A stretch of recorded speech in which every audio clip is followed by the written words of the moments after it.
Welcome back. Today we talk about drone, and in this case we talk about the Mini 3 Pro from DJI in particular. Now, if you haven't noticed, I'm not in my usual setup today, just because if you've seen my previous video, I basically destroyed my XT4 and 1814 and I sent them for repairs, and so I'm not in my usual studio setup right now. So I'm recording outside, and if you hear some background noise, it's because of that. So let's just get that out of the way. Let's focus on the drone now. Let me start by saying a couple of things. One is I bought the drone with my own money. It was really hard to find, and it's a fun story. I'll tell you the story at the end of the video, but the way I got the drone was pretty peculiar, and so no one gave me the drone. I paid the full price, and so I have no reason to tell you good things or bad things because someone's paid me. No one has paid me. I paid for this drone up front. Just a little bit of background.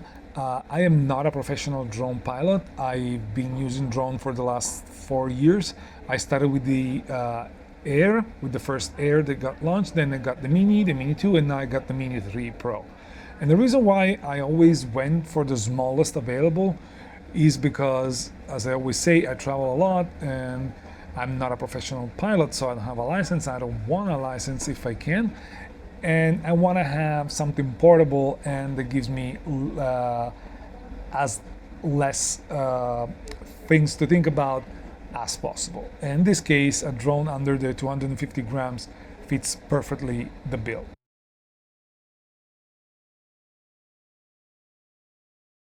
So let's start with the things that I didn't like about this drone the moment I opened it up. First thing, with the Mini 2, they came up with this clever latch to just keep the propeller in place. With this one, they decided not to, and what happens is you move the drone around, you keep it out of the box, you keep it out of the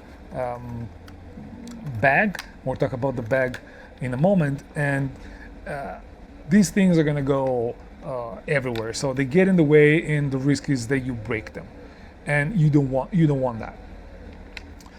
The other thing that I don't like too much is that with the Mini 2 and the Mini, I could replace the battery without deploying the arms, but in this case I have to do this and this before I can pull the battery out of it. So again, not a big deal.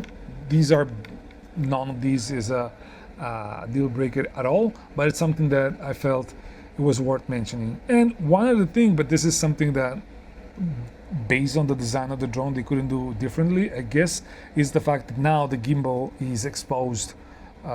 It's the first thing that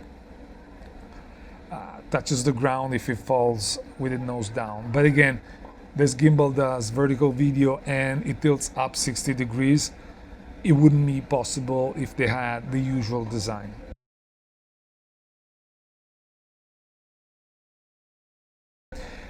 Compared to the Mini 2, but I'm gonna do a video specifically on that, this is a little bit bigger, especially when it's fully open, and it's a lot more silent.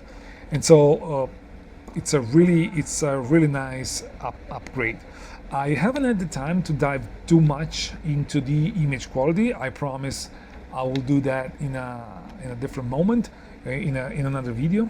And so right now we're talking about me using the drone for the last 3 weeks or so, but basically 1 week, one entire week when I was on travel, and using it in its full auto mode. I don't have ND filters yet for it, and I relied on its automatic mode because I wanted to understand how the drone worked.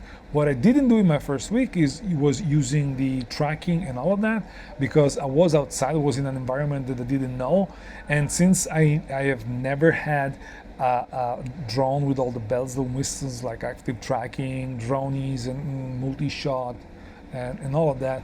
I didn't want to just go somewhere I don't know and try it, because I trust technology, but up to a certain point. So I tried those things afterwards. So the report from my first week, it seems like it's a really nice drone. It flies a lot better than its predecessor. It gives you a lot more confidence while you're flying, and this is important because it allows you to just push it a little bit further in what you want to do and give you the confidence that nothing's going to happen. Of course, you need to keep in mind you don't have the side sensors, and so something that you need to know. But once you know it, and me, I've never had a drone with side sensors anyway, so I've always used my drone being very careful when it moves to the sides. So not a big deal for me. I really loved what I got from it, the confidence that it gave me, and I didn't think about it, but I loved the vertical videos. The possibility of doing vertical videos with this drone is amazing, because you post them on Instagram or as your story or reels and all of that. You don't have to do any hard work. You just download them with a Fly app on your phone. It's super fast in doing that, so it's basically effortless, and it's a great option. I didn't think I would have used that feature that much, but at the end I did, and I really loved it. I have used for that week just the H.264 option because I didn't update the firmware. I didn't know if I could trust the new firmware, so I stayed with the one that I had, and I didn't have H.265 yet, so I'll test that afterwards. But the image seemed really nice. One thing that I wanted to mention also that I didn't like is when you get the Flymore combo kit, it seems like, and you get the drone with the new RC, I don't remember the name, I'm going to write it. This is amazing, we'll talk about it in a moment. It looks like it was built for the other drone, for the other controller, because it's got the other one has a little less curve here, and so it feels like a tight fit in this bag. Don't get me wrong, it fits. It's not that it doesn't fit, it fits, but it feels like a little bit, like it's a little bit tight. So it's a little bit of a complaint here. Other than that, the bag is your usual bag from DJI, so nothing to write home about. Let me take all of this out. Okay, so we can move forward.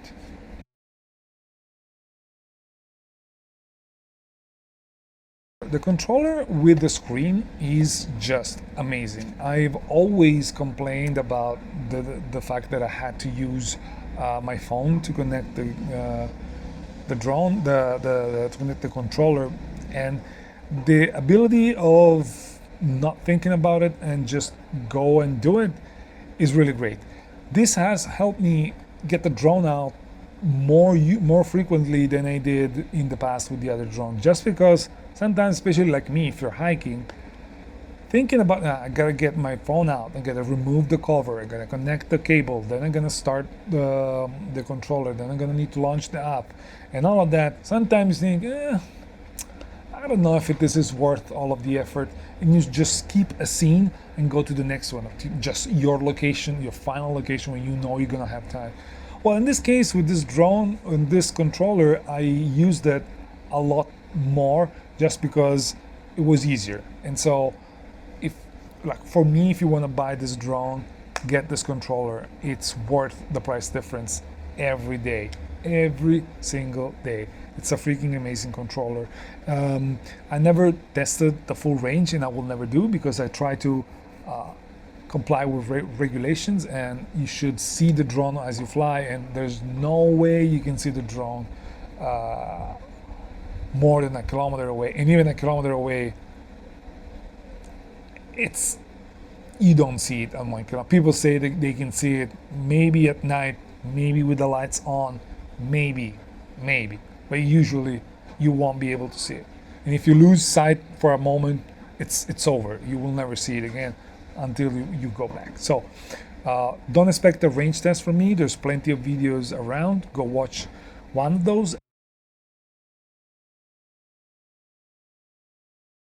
Let me touch a little bit on the automatic modes. I tried the master shot. I get the reason why it's there. You just don't think about it. You just fly the drone and let it do whatever it wants, and you get some decent footage. But if I'm being honest, it's not the way I would use it. So to me, it's not an added value.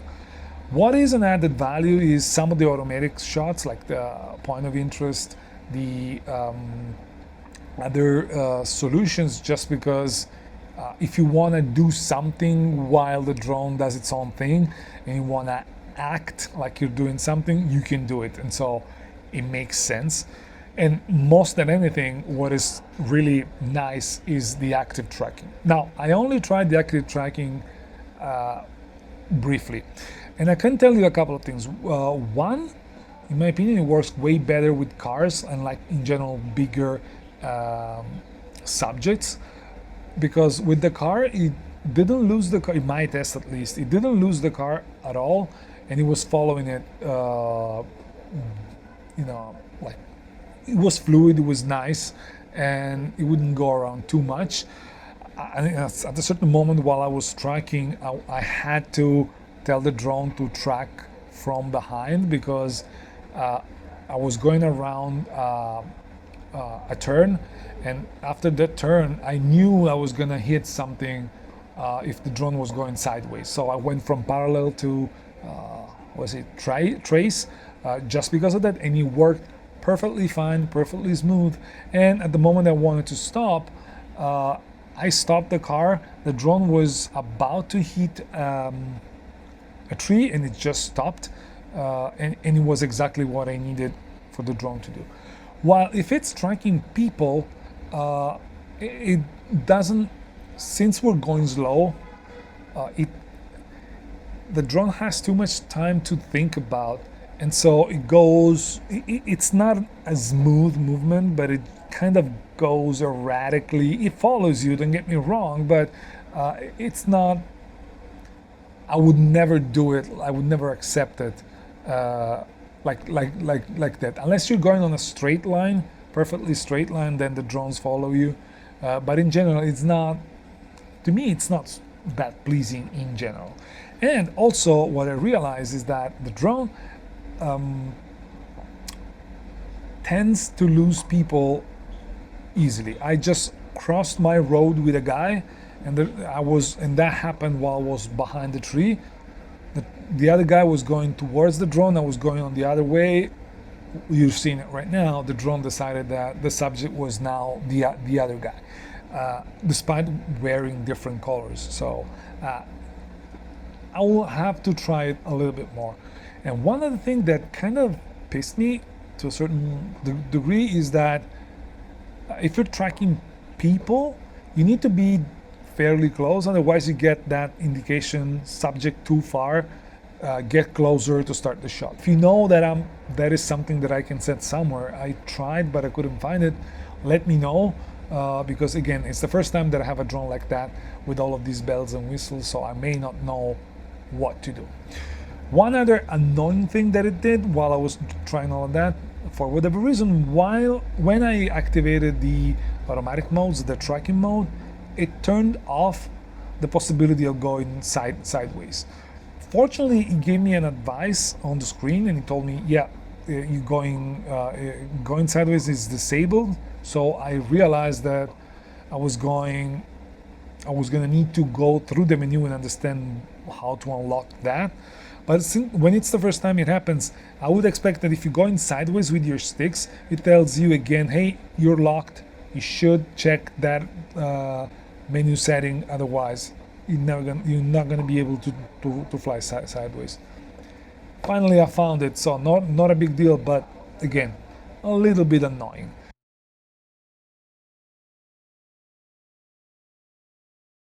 This drone, to me, seems the holy grail for content creator. The reason for this is that basically gives you everything you need in a small factor with less complication related to law and regulations, and it's reliable, which is something that the Mini 1 was not for sure. The Mini 2 was already a lot better, but it's not as reliable as this one. And so to me, as a content creator, you barely need more than what this drone can give you for 99% of your time. Of course, if you're recording commercial or other high budget stuff, you will need a bigger drone, and you probably hire a professional drone pilot and all of that. But for normal stuff, solo content creator, this is great. And on this, I think this drone is not meant to be your beginner's drone. I think the beginner's drone is still the Mini 2 for a couple of reasons. One, the price, which is kind of substantially different.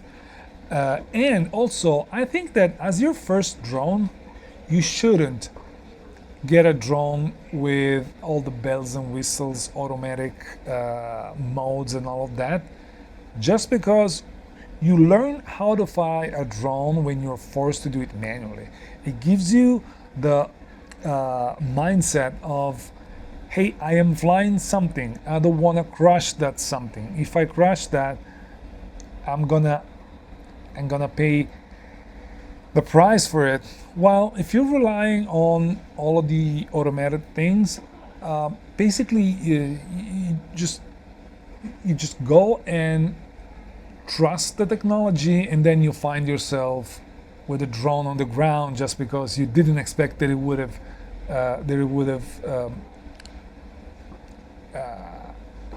done some specific errors, which is, it's a machine, it's great, but still a machine, so you may not want to trust it entirely. So for me, the beginner's drone is the Mini 2. This is an intermediate drone. It's basically the holy grail for content creators.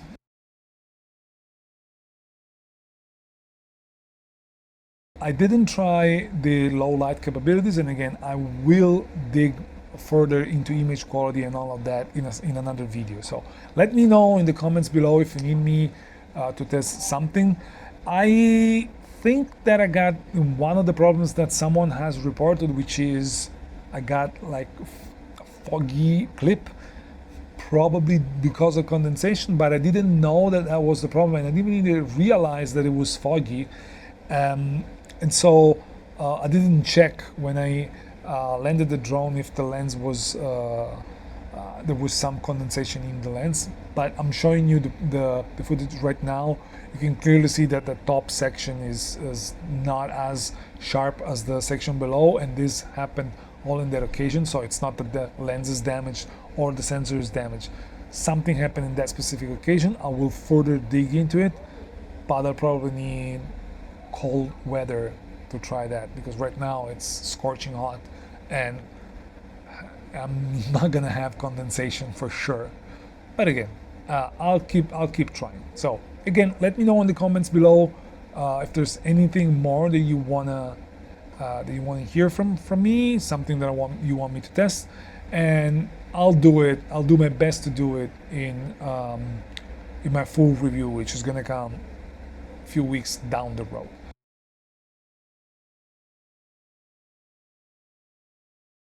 Now, back to the story on how I got my drone. I pre-ordered my drone the moment it got announced through my usual photography stuff dealer. And as of today, they haven't received the Mini 3 Pro yet.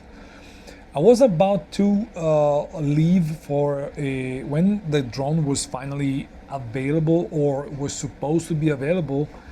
I called my dealer and I kept asking, hey, when it's coming, because I'm gonna be out on leave and I want to try the drone while I'm on leave, and I want to miss that opportunity. And they kept telling me, we don't know, DJI hasn't sent us the drones yet. And they were also pissed, if I'm being honest. And so I started looking around the week before going on leave. I started looking around. I went to all the malls, all the electronics shops around, trying to find the drone. And I couldn't find one. Let's just say, dealer told me that they had just one and they sold it the moment they got it. But other than that, the drone was impossible to find. The Friday before I was going on leave, I was actually supposed to take my camper van out on the Saturday morning, early morning. I said, okay, I need to find the drone today. So I go to the same dealer that told me they got one and they sold it immediately. And this time I found that they had the Flymore kit, which is sold separately, and other accessories, but not the drone. And so I said, well, let's just start with the Flymore kit because I know I'm gonna buy that anyway. So I bought the Flymore kit. And then I said to them, hey, I know you have the same company has more stores around. Can you check for other stores if they have them? I can go there and pick one. So he checked in the computer and he said, no one has one. But I saw like a number, two on one of the stores in the voice was like if it was in store, but then he told me, yeah, it says like in store, but if you look at the availability, it says 0. So they don't have it. And so I paid for the kit, for the Flymore kit, and I went out. Almost disappointed. But then I said, you know what? I am gonna try the same store that they said they had it, but they didn't have it. I'm gonna go there. It's a half-hour drive. I'll give it a try. I get there, I get into the store. The moment I go through the photography lines, I see the guy from the store picking up the drone with the controller, this one that I wanted, and he just took it from a box they just received, and he was gonna place it on the shelf. And I stopped him and said, no, don't do it.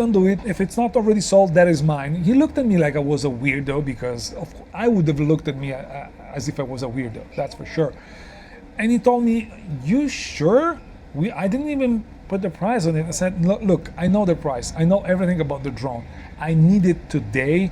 Don't even try to put it on the shelf. Save it for me. I'm gonna pay and I'm gonna pick it up in a moment.